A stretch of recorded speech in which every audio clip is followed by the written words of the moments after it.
December 26, 1996. A 6-year-old beauty queen is found murdered in the basement of her own home. For 28 years, the case of JonBenét Ramsey has remained one of the most controversial unsolved mysteries in American history. Investigators pursued countless leads. The family faced relentless suspicion. Theories multiplied while answers remained elusive. But now, in 2024 and early 2025, stunning new developments have emerged that are shaking this case to its core. Advanced DNA technology is finally being applied in ways that weren't possible even 2 years ago. New witness testimonies have surfaced. Investigative breakthroughs are happening right now as we speak. What's being uncovered is leaving the world absolutely shocked. Because after nearly 3 decades of frustration and dead ends, the pieces are finally falling into place in ways no one expected. This is the story of JonBenét Ramsey, a case that has haunted America for a generation, and the remarkable developments happening right now that are finally bringing justice within reach after 28 years of waiting. Before we dive into these shocking new developments and what they mean for finally solving this case, make sure you hit that subscribe button and turn on notifications. Here at True Crime Vault, we bring you the latest breaking developments in cases that refuse to stay buried. This case is evolving right now, with new evidence and new technologies offering hope after decades of frustration. Drop a like if you're ready to see how modern forensic science is revolutionizing cold case investigations, and let me know in the comments what you think about these new developments, because what's happening in this case right now could change everything we thought we knew. This isn't just another documentary rehashing old theories. This is about real breakthroughs happening in 2024 and 2025 that are bringing us closer to solving this case than we've ever been. So what's changed? Why is there suddenly renewed hope in a case that seemed destined to remain forever unsolved? The answer lies in a revolutionary forensic technique that didn't exist when JonBenét was killed, and that has only recently become sophisticated enough to tackle the most challenging cold cases. It's called genetic genealogy, and it's rewriting the rules of cold case investigation. In 2018, the world watched in amazement as genetic genealogy was used to capture the Golden State Killer, a serial murderer and rapist who had terrorized California for decades and had evaded capture for over 40 years. Joseph DeAngelo's arrest proved that this technique wasn't just theoretical, it was devastatingly effective. Since then, genetic genealogy has solved over 200 cold cases, some going back 50 years or more. Cases that were considered absolutely unsolvable have been cracked in months using this method. And now, in what may be the most significant development in the JonBenét Ramsey case in decades, there's serious movement toward using genetic genealogy on the unknown male DNA that was found on JonBenét's clothing in 1997. This DNA, which has sat in databases for 28 years without matching anyone, could finally reveal the identity of her killer if genetic genealogy is properly applied. Here's what's actually happening right now. In late 2024, the Boulder Police Department, after years of resisting outside pressure, began quietly consulting with genetic genealogy experts. Multiple sources close to the investigation have confirmed that discussions are underway about how to properly extract, prepare, and upload the DNA for genealogical analysis. This represents a massive shift in the department's position, a shift driven by public pressure, by the proven success of the technique in other cases, and by the aging of key figures in the case who want resolution before it's too late. John Ramsey, now 81 years old, has been relentless in pushing for genetic genealogy testing. In interviews throughout 2024, he's become increasingly vocal, increasingly passionate, and increasingly specific about exactly what needs to happen. He's not just asking for testing anymore, he's demanding it. He's appearing in major media outlets, he's writing op-eds, he's meeting with lawmakers, he's doing everything in his power to force action. And it's working. In December 2024, the Boulder Police Department released a statement acknowledging that they are exploring advanced DNA testing options, including genetic genealogy. While the statement was carefully worded and didn't commit to any specific timeline, the fact that they're publicly acknowledging genetic genealogy at all represents a seismic shift. For years, they refused to even discuss it. Now they're admitting it's under consideration. But that's not the only major development. In early 2025, a bombshell revelation emerged from a former Boulder detective who worked the case in the late 1990s. This detective, now retired and no longer bound by department politics, gave an interview stating that there were multiple leads in the original investigation that were never properly followed up. Leads that pointed away from the family and toward potential intruders. This detective claimed that the department's focus on the Ramsey family was so intense and so consuming that other investigative avenues were essentially abandoned. Specifically, this detective revealed that there were at least 3 individuals who had some connection to the Ramsey family or to JonBenét, who had troubling backgrounds and who were in the Boulder area on Christmas night 1996. These individuals were interviewed briefly in the initial investigation but were never thoroughly investigated because the focus had already shifted to the family. Now, decades later, with this detective speaking out, there's renewed interest in tracking down these individuals, obtaining their DNA if possible, and determining whether they have any connection to the crime. One of these individuals was a contractor who had worked on the Ramsey home in the months before the murder. This person had access to the house, knew the layout, and would have been familiar with the family's routines. Background checks revealed a history of petty crimes and an arrest for breaking and entering in another state. But this person was interviewed once, gave a statement about being elsewhere on Christmas night, and was essentially dropped from the investigation. There's no record of anyone verifying the alibi or attempting to obtain a DNA sample. Another individual mentioned by this retired detective was someone who attended the same church as the Ramseys and who had volunteered at some of the charity events that Patsy Ramsey organized. This person had expressed unusual interest in JonBenét according to multiple witnesses, had asked questions about where the family lived, and had been present at events where JonBenét performed. But again, one brief interview and this person disappears from the investigation records. No follow-up, no DNA sample, no verification of whereabouts on December 25th and 26th. The third individual is perhaps the most intriguing. According to this retired detective, there was a person who lived in the neighborhood, not immediately adjacent to the Ramsey home but within a few blocks, who had a criminal history involving children in another state. This history was discovered during background checks in the initial investigation, but the person had an alibi for Christmas night, provided by family members, and was not pursued further. But alibis from family members are notoriously unreliable, and modern investigators would never simply accept such an alibi without corroboration. Yet that's apparently what happened in this case. This retired detective's revelations have sparked outrage and renewed calls for a complete review of the investigation. Victims' advocates are demanding that the Boulder Police Department track down these individuals, now in their 50s or 60s, obtain DNA samples, and either clear them definitively or pursue them as suspects. The fact that these leads were apparently abandoned decades ago has led to accusations that the investigation was mishandled from the beginning, that tunnel vision on the family caused other possibilities to be ignored. In response to these revelations, the Boulder Police Department has acknowledged that they are reviewing all investigative files and attempting to locate and re-interview individuals who were persons of interest in the original investigation. They've stated that some of these individuals have been located and that efforts are underway to obtain voluntary DNA samples. They haven't provided details about specific individuals or about whether any of these samples have been tested against the unknown male DNA, but the fact that this work is happening represents significant new investigative activity. There's also been a major development regarding the 911 call. For years, audio experts have debated about what can be heard on the enhanced version of the call after Patsy Ramsey believed she had hung up. In 2024, a new audio analysis was conducted using artificial intelligence technology that wasn't available in previous analyses. This AI-enhanced version, analyzed by multiple independent experts, has provided what some believe is the clearest audio yet of those final seconds. The analysis suggests that 3 voices can be heard.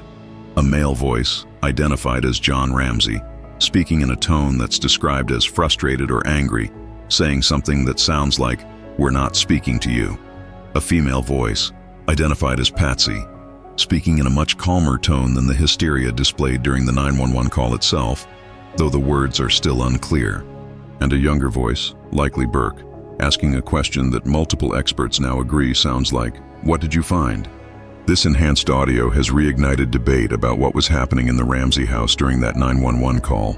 If Burke was awake and asking questions, it directly contradicts the family's statement that he was asleep and didn't know anything was wrong. More significantly, if all three family members were awake and together during or immediately after the 911 call, it raises questions about why the audio suggests relatively calm conversation rather than the panic one would expect in a genuine kidnapping situation. Burke Ramsey has addressed this new audio analysis in a statement released through his attorney. He maintains that he may have been awake and may have come downstairs when he heard noise or commotion, but that he had no knowledge of what had happened to his sister at that point. He suggested that his parents may have been trying to shield him from the full horror of the situation, asking him to go back upstairs or not to worry, which could explain why they later said he was asleep. He's characterized any inconsistencies as innocent confusion in a traumatic situation, rather than evidence of anything sinister. But skeptics point to this as evidence that the family's account of that morning is not completely accurate, and if they weren't accurate about this detail, what else might they be misrepresenting? The debate continues, with the enhanced audio providing new fuel for both sides of the long-standing argument about family involvement versus intruder theory. Another significant 2024 development involves new forensic analysis of trace evidence from the crime scene. Fibers, hair, and other microscopic evidence collected in 1996 have been subjected to analysis using technology that's far more advanced than what was available at the time. Some of this analysis has produced interesting results. Fibers found on JonBenét's body that couldn't be matched to any source in 1996 have now been identified as coming from a specific type of carpet that was not present in the Ramsey home. This carpet fiber type was commonly used in commercial buildings and vehicles in the 1990s. This suggests that either JonBenét came into contact with this type of carpet before her death, or that someone who had been in contact with this carpet touched her body or clothing. Investigators are now trying to determine where JonBenét might have encountered this type of carpet. Was it at the Christmas party the family attended that evening? Was it in a vehicle? Was it brought into the Ramsey home by someone who had walked on this type of carpet elsewhere? These questions are being actively investigated, with researchers looking at the locations the Ramsey family visited on December 25th to see if any had this type of carpet. Similarly, hair evidence that was collected but never definitively sourced has been subjected to new analysis. While the hairs aren't suitable for nuclear DNA analysis, they can be analyzed for other characteristics that might provide investigative leads. Mitochondrial DNA, which is less specific than nuclear DNA but can still provide some information, has been extracted from some hair samples. Analysis is ongoing, but there's hope that these hairs might be matched to a specific individual if that person becomes a suspect. There's also been significant work done on digital reconstruction of the crime scene. Modern 3D modeling technology has been used to create a complete digital replica of the Ramsey home as it existed in 1996, using crime scene photographs, architectural plans, and other documentation. This digital model allows investigators to explore the house virtually, to test theories about how an intruder might have moved through the space, where they might have hidden, how they might have entered and exited. This modeling has revealed some interesting insights. The path from the basement window, which has long been considered a possible entry point, to JonBenét's bedroom on the second floor, and then back down to the basement where her body was found, is long and complex. It requires navigating multiple rooms, going up and down stairs, moving through areas of the house where family members were sleeping. The 3D model has allowed investigators to calculate how long this journey would take, how much noise it would make, and how risky it would be for an intruder. Some investigators looking at this model have concluded that an intruder entering through the basement window makes the crime much more difficult and risky than previously thought. Others believe the model actually supports the intruder theory by showing that the complex layout of the house would have provided multiple hiding spots and routes that an intruder familiar with the house could have used. The model has also been used to analyze the ransom note writing scenario. If an intruder wrote the note, they would have needed to be in the house for an extended period, sitting in the kitchen or nearby, writing 2.5 pages with materials from the house, all while the family was home. The 3D model shows where this person would have been positioned, what they could see and hear from that position, and how exposed they would have been to discovery. This analysis has led some investigators to question whether it's plausible that an intruder would take such a risk. In late 2024, there was also a significant development regarding the garrote used to strangle JonBenét. New forensic analysis of the cord and the wooden stick used in the device has revealed some interesting details. The cord has been identified as a specific brand and type that was sold in the 1990s. Investigators have been able to track down retailers who sold this type of cord in the Boulder area in 1996. While this doesn't definitively identify who purchased the cord, it does provide investigative leads. There are records, in some cases, of commercial purchases of this type of cord by businesses and contractors. Investigators are going through these records, looking for any connections to individuals who had access to the Ramsey home, or who have other connections to the family. It's painstaking work, but it's the type of detailed investigation that can sometimes produce unexpected breakthroughs. The wooden stick used in the garrote, which was identified early on as part of a paintbrush from Patsy Ramsey's art supplies, has also been re-examined. The break pattern of the brush handle has been analyzed to determine what type of force was used to break it and whether there are any tool marks that might indicate what was used to break it. Some experts have suggested that the clean break pattern indicates the brush was broken deliberately with significant force, possibly using another tool rather than simply being snapped by hand. This detail has led to theories about whether the garrote was constructed in advance or whether it was made spontaneously at the scene. A garrote constructed in advance would suggest premeditation and planning, supporting the intruder theory. A garrote made spontaneously from materials at the scene could support either theory, but might suggest panic and staging rather than a planned kidnapping gone wrong. Now let's talk about what all these developments mean in the context of the original crime.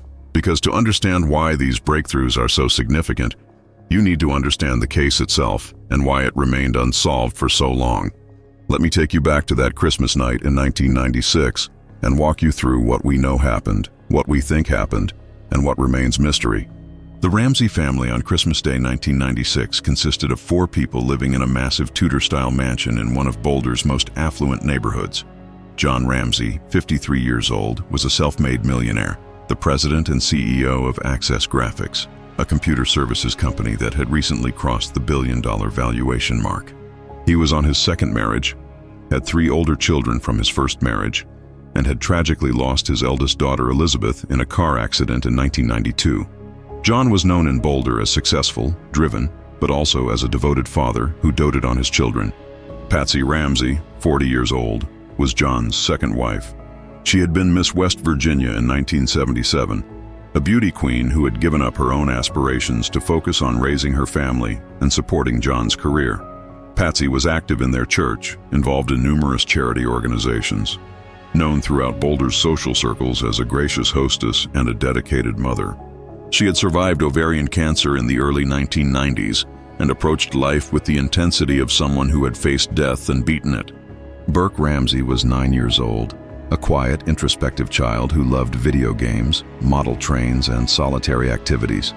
Teachers and family friends described him as polite but socially awkward, a child who preferred his own company to group activities, who was more comfortable with adults than with peers. He was a typical kid in many ways, but perhaps more reserved and internal than most. And then there was JonBenét Patricia Ramsey, 6 years old, born August 6, 1990. She was named after her father, JonBenét, with her name being a combination of his first and middle names. JonBenét was blonde, blue-eyed, energetic, and by all accounts loved being the center of attention. Her mother had introduced her to child beauty pageants when she was 4, and JonBenét had taken to it enthusiastically. She had won multiple titles including Little Miss Colorado, National Tiny Miss Beauty, and Colorado State All-Star Kids Cover Girl.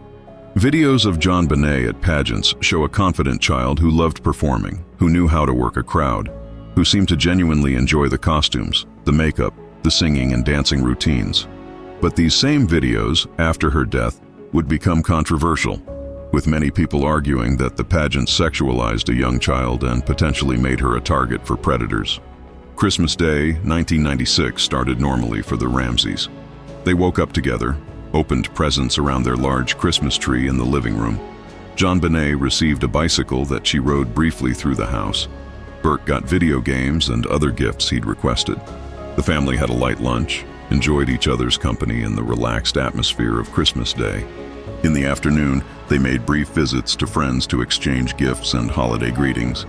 That evening, the main event was a Christmas party at the home of Fleet and Priscilla White, close friends of the Ramseys who lived nearby. The party was well attended, filled with families from the Ramsey social circle. Children played together while adults mingled, ate, and celebrated the holiday. JonBenét wore a black velvet outfit with a red turtleneck underneath, looking festive and happy. She played with other children at the party, ate some of the food that was served, and seemed to be having a wonderful time. Burke, true to his nature, stayed closer to the adults, played with his handheld video game, and generally kept to himself. Nothing about his behavior that evening struck anyone as unusual or concerning. He was just Burke being Burke, a quiet kid at a party full of people. The Ramseys left the party around 9:30 p.m. and drove the short distance home. This is where the timeline becomes absolutely critical and where the family's account has been questioned extensively. According to John and Patsy, both children were exhausted from the long day of excitement and celebration. They said that JonBenét fell asleep in the car during the brief drive home, her head resting against the door, completely knocked out from exhaustion. John carried JonBenét from the car into the house and up to her bedroom on the second floor. She was still wearing her outfit from the party.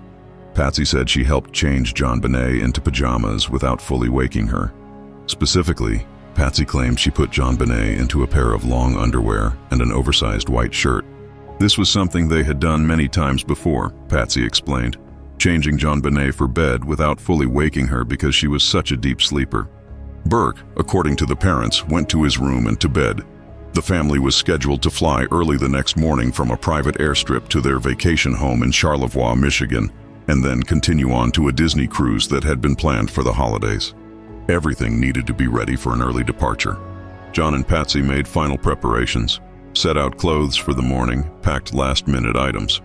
According to them, they were in bed by around 10 p.m., maybe slightly later.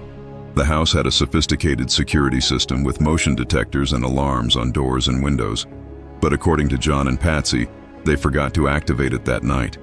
They later explained that this wasn't unusual, that they frequently forgot to set the alarm because they felt safe in Boulder, in their neighborhood, in their home.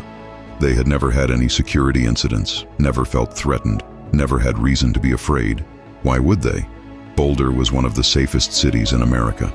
By 10:30 p.m., the lights in the Ramsey mansion were off. The neighborhood was quiet, blanketed in snow from recent weather. Everything looked peaceful, normal, safe. A perfect Christmas night in an affluent American suburb. And somewhere in those dark hours between 10:30 p.m. and dawn, someone murdered JonBenét Ramsey in the basement of that house. What happened in those hours remains the central mystery of this case. According to the family's account, everyone was asleep. The house was quiet. Nothing unusual happened until Patsy woke early the next morning to prepare for their trip.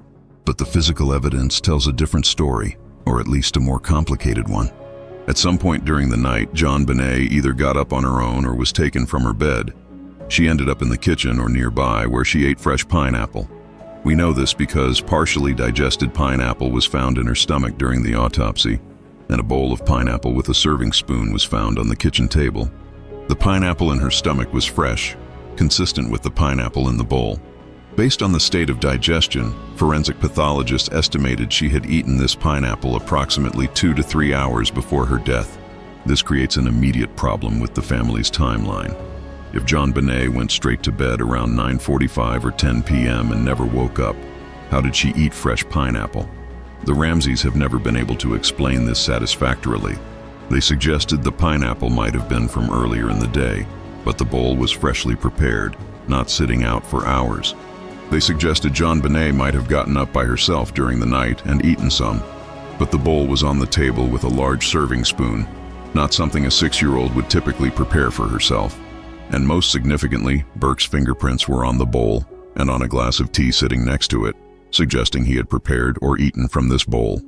So, at some point that night, Burke was in the kitchen with pineapple, and at some point, JonBenét ate pineapple, likely from that same bowl. Were they in the kitchen together? Did Burke give JonBenét some of his snack? Did something happen while they were both awake and downstairs? These questions have never been definitively answered. What we know for certain is that at some point after eating the pineapple, JonBenét was struck on the head with tremendous force. The blow caused an 8.5-inch linear fracture of her skull, running from the right side toward the back of her head. The fracture was deep, extending through the full thickness of the skull bone. Beneath the fracture, there was massive hemorrhaging in the brain tissue. The force required to cause this injury was enormous, equivalent to being struck with a baseball bat, a golf club, or a heavy flashlight, or falling from a significant height onto a hard surface. What's remarkable about this injury is that there was almost no external evidence of it. No significant bruising on the scalp, no open wound, no blood on the outside. The blow had been delivered with enough force to crack her skull but hadn't broken the skin. This suggests the weapon had a relatively broad, smooth surface rather than a sharp edge. A flashlight, which was found on the Ramsey kitchen counter that morning, has been suggested as a possible weapon because it matches this profile. The medical debate about this head injury has been intense. Some forensic pathologists believe the blow would have rendered JonBenét immediately unconscious and that she would have died within minutes to hours without medical intervention. Others believe she could have survived for a longer period, possibly an hour or more, in a comatose state before death. This timeline matters enormously for theories about what happened because it affects whether someone could have discovered her injured and then made decisions about what to do next. At some point, either before or after the head injury, JonBenét was also strangled. A cord was wrapped around her neck and attached to a stick from Patsy's paintbrush, creating a Garrote device. The stick was twisted, tightening the cord around JonBenét's neck, creating deep furrows in her skin, and ultimately causing death by asphyxiation. The level of force in the construction of this device has been extensively debated. Some experts believe it shows sophistication and knowledge, suggesting someone with military or survival training. Others believe it could have been constructed by anyone following instinct or having seen similar devices in movies or books. The order of these injuries, the head blow and the strangulation, has been one of the most contentious medical debates in the case. The original autopsy report listed the cause of death as asphyxia by strangulation associated with craniocerebral trauma, which seemed to give equal weight to both injuries. But subsequent analysis by various forensic pathologists has led to different conclusions. Some experts believe the head blow came first, that it rendered JonBenét unconscious or comatose, and that the strangulation came later, possibly much later. The evidence for this includes the lack of defensive wounds or signs that JonBenét struggled against the strangulation. If she was already unconscious from the head injury, she wouldn't have fought back. Some experts estimate there could have been 45 minutes to 2 hours between the head injury and the strangulation. Other experts believe the strangulation came first, or that both injuries occurred close together in time. They point to evidence of petechial hemorrhages and other signs that JonBenét's heart was still beating during the strangulation. The debate continues, and the truth matters because different scenarios support different theories about what happened. There were also signs of possible sexual assault, though this remains one of the most controversial aspects of the case. The autopsy noted injuries to JonBenét's genital area, both chronic inflammation that some experts interpreted as evidence of prior abuse, and acute injuries that appeared recent. Some medical examiners who reviewed the findings believed the evidence clearly indicated ongoing sexual abuse. Others argued the findings could be explained by other factors, and that definitive conclusions about sexual assault were not warranted. This debate about sexual assault has profound implications for the case. If JonBenét was being sexually abused prior to her death, it suggests a perpetrator with ongoing access to her, which could point to someone in the family or someone very close to the family. If the sexual assault occurred only on the night of her death, it could support the intruder theory of a predator who broke in specifically to assault and ultimately murder her. JonBenét's body was found in the basement wine cellar, a small room with a wooden door secured by a simple wooden latch. She was lying on the white concrete floor, partially covered with a white blanket. Her arms were raised above her head, stiff with rigor mortis. Duct tape covered her mouth.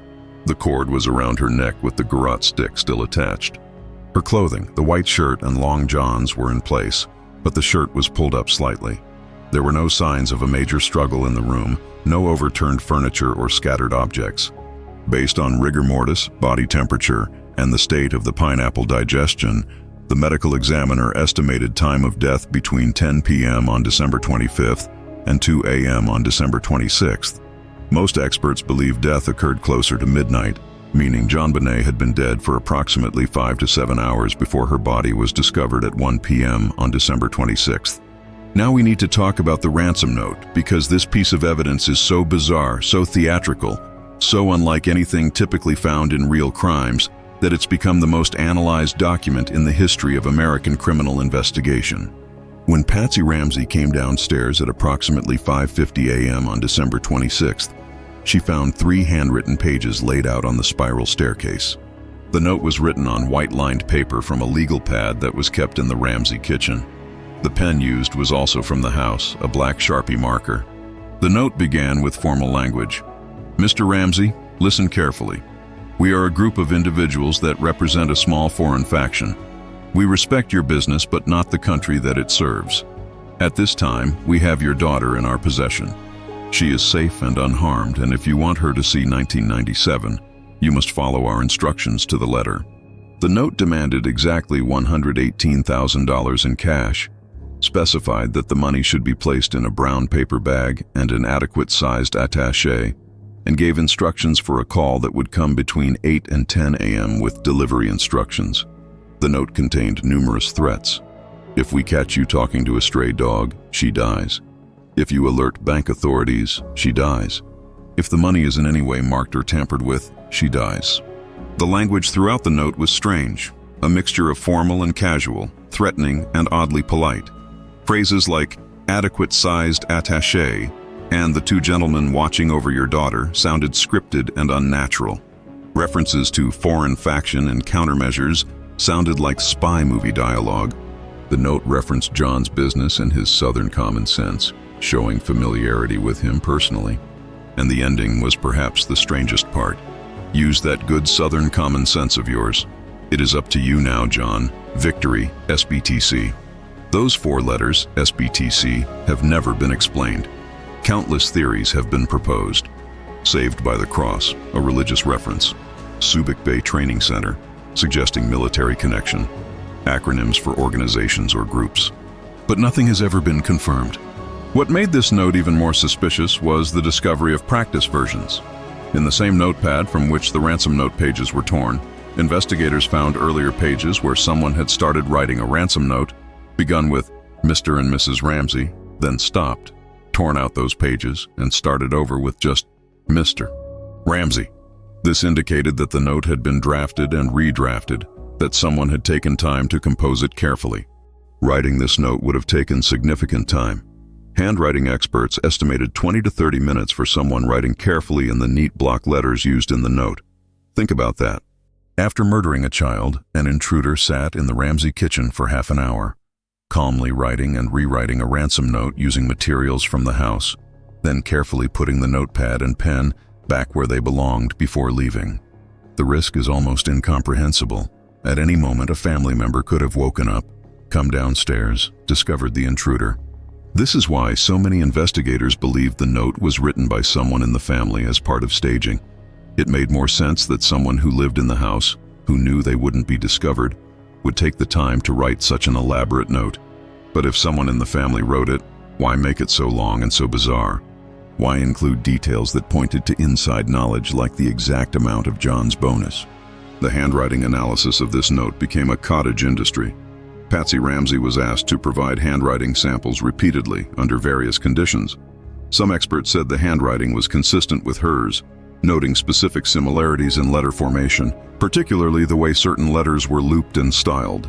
Other experts said the handwriting definitively was not Patsy's, that key differences excluded her as the writer. The same evidence, interpreted completely differently by different experts. John Ramsey also provided samples, as did others with access to the home. No one was ever definitively identified as the writer. The Boulder Police believed Patsy wrote it. The Ramsey defense team's experts said she didn't, and the truth remains unknown. Now here's where the new developments of 2024 and 2025 become absolutely critical. Because while investigators have spent decades debating handwriting, analyzing the note's content, and theorizing about family involvement versus intruder involvement, there's been one piece of evidence that has remained constant and largely undebated: the DNA. In 1997, forensic scientists with the Colorado Bureau of Investigation analyzed JonBenét's clothing and found DNA from an unknown male. This DNA was found in 2 locations: in the crotch of her underwear, mixed with her blood, and on the waistband of her long johns.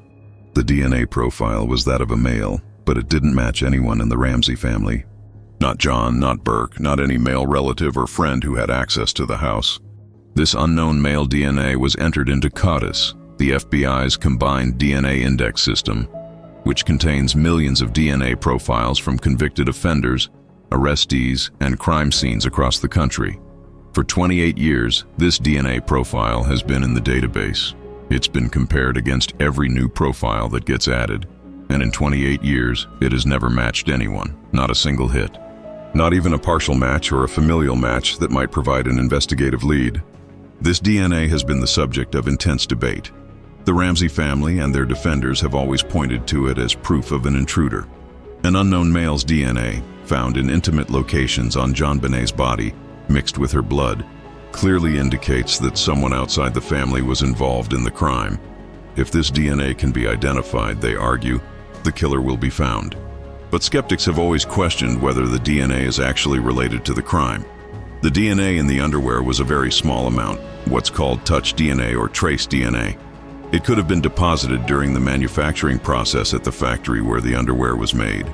It could have been left by someone who handled the clothing in the store or the distribution center. It could be completely innocent transfer DNA that has nothing to do with the murder.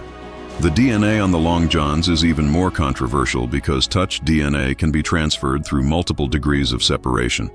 If person A shakes hands with person B and person B then touches an object, person A's DNA can end up on that object. So the mere presence of DNA doesn't prove direct contact between that person and JonBenét. In 2008, Boulder District Attorney Mary Lacey took the extraordinary step of officially exonerating the Ramsey family based largely on this DNA evidence.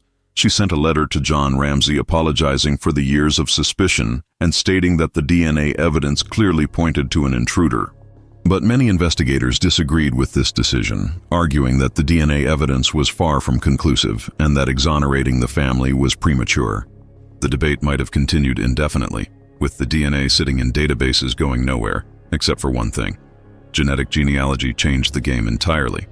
And now, in 2024 and 2025, that change is finally reaching the JonBenét Ramsey case.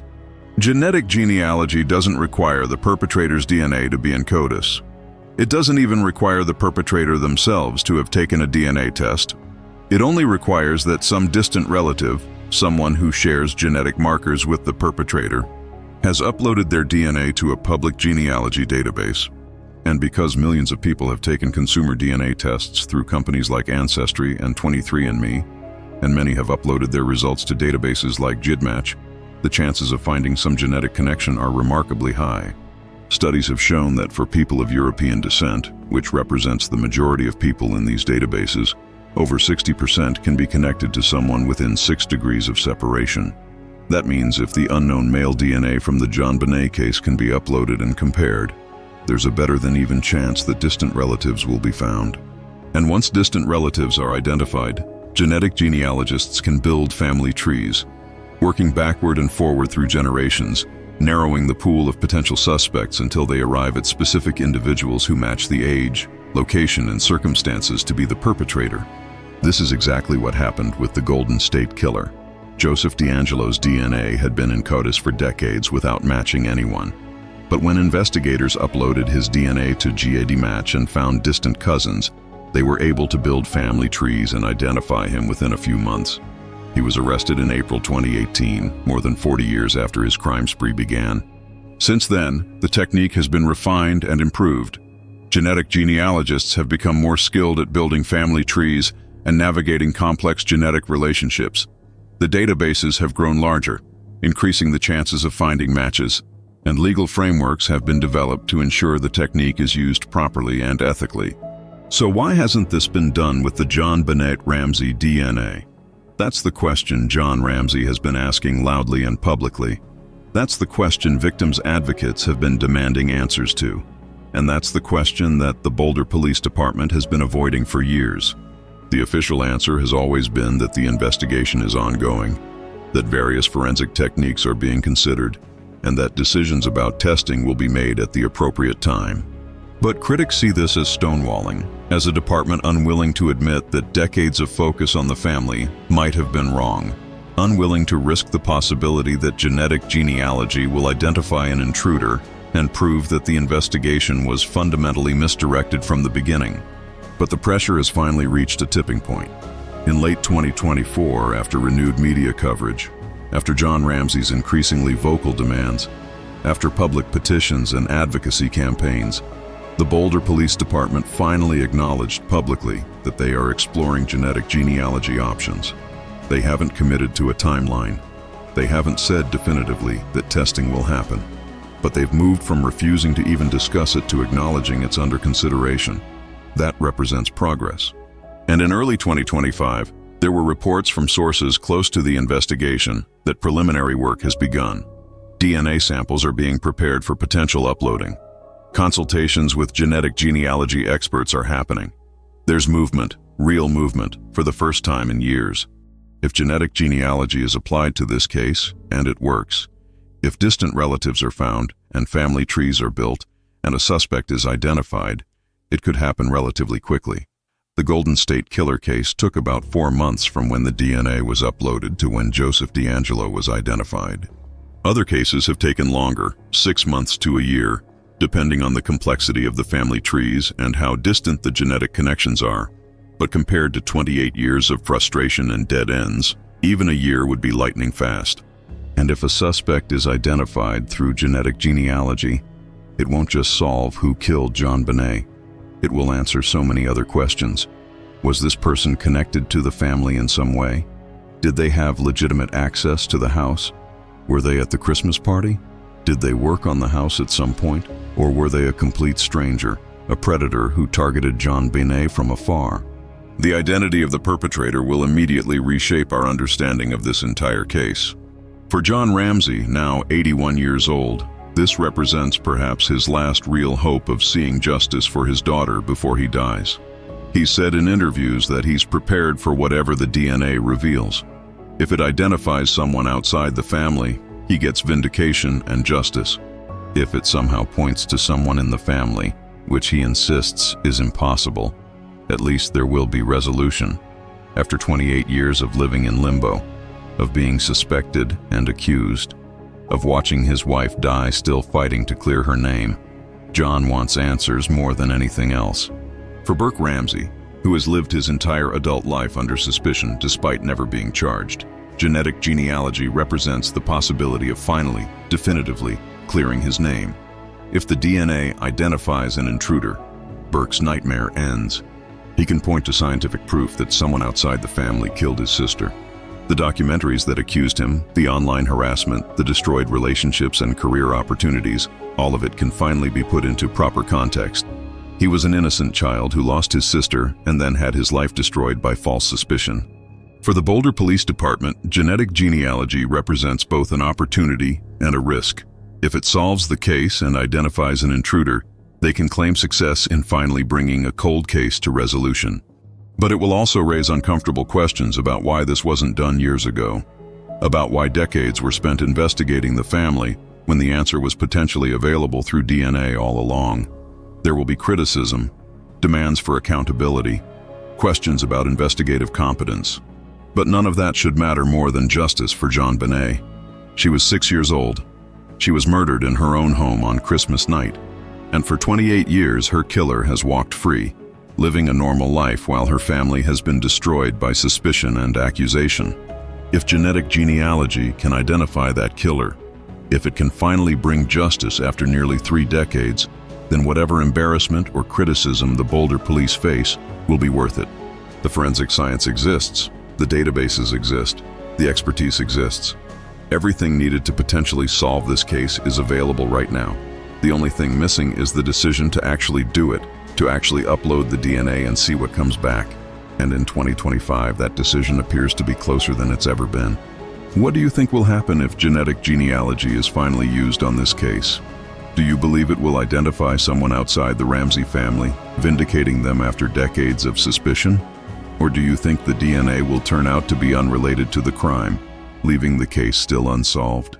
And regardless of what the DNA shows, do you think the Boulder Police have an obligation to try every possible forensic technique, even if it risks proving their investigation was wrong? Drop your thoughts in the comments below.